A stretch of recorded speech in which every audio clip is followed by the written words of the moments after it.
I thought you were going to give me more than that.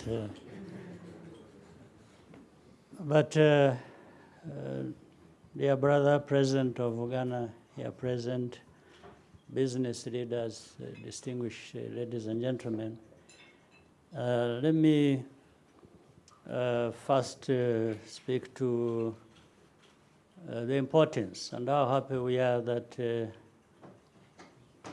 the Secretariat of the African Continental Free Trade Area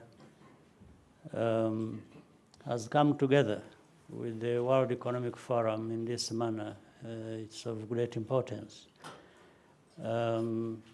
Second, the very fact of the action plan means a big contribution from the private sector. So there is no better way of advancing our African Continental Free Trade Area imperatives than consolidating this partnership between the private sector and the public sector. So we look forward to a very strong presence and activity by the private sector.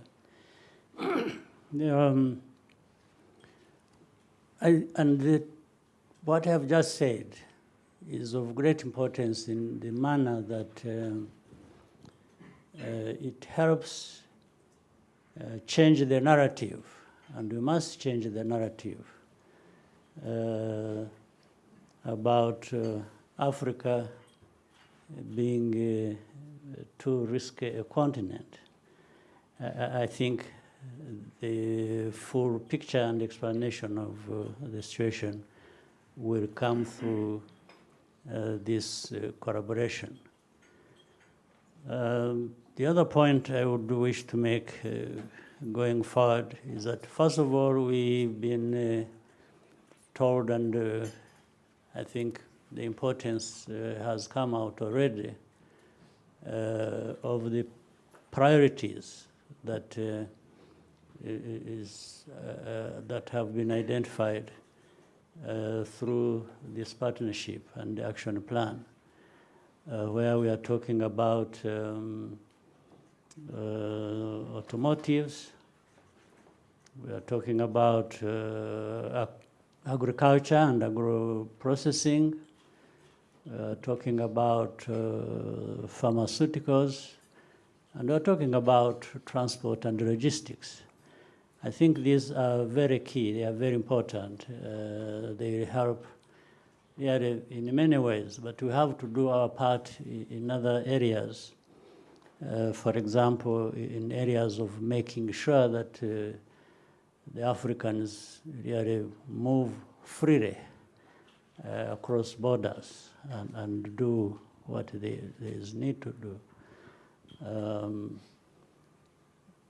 So leaders, it's very unfortunate that sometimes politics gets in the way of very important things like this.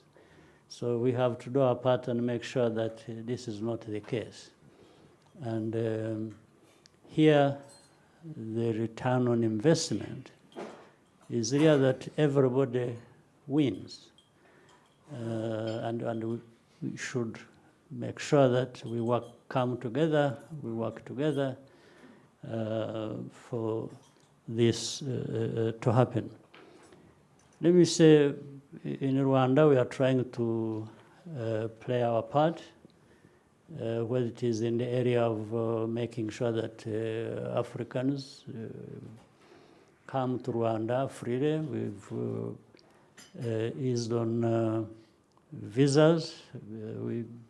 Anyone who comes to Rwanda gets a visa on arrival, unless these people or individuals would have a problem that is sorted out differently. But everyone who is freely wanting to do their business, they come to Rwanda as freely as they would wish. And we have also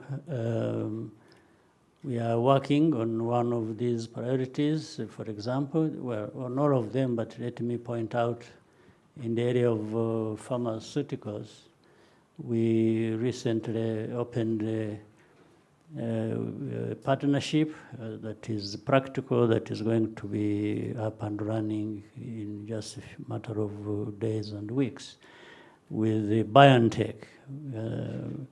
We're also happy, and I want to thank the African Development Bank, which also created pharmaceuticals, African pharmaceuticals technology foundation, and that has its center in Kigali. All these, and there are many other areas in logistics. We are working with many partners from Dubai, from different areas. And with the visa removal, with these activities, we really hope to see Africans interacting, Rwandans learning and doing different things in other countries, and other countries' citizens coming to Rwanda and sharing experiences and learning from each other and strengthening our continent. So maybe my 6 minutes are over. So I want to thank you for giving me the floor, and I'm happy to interact with these distinguished ladies and gentlemen.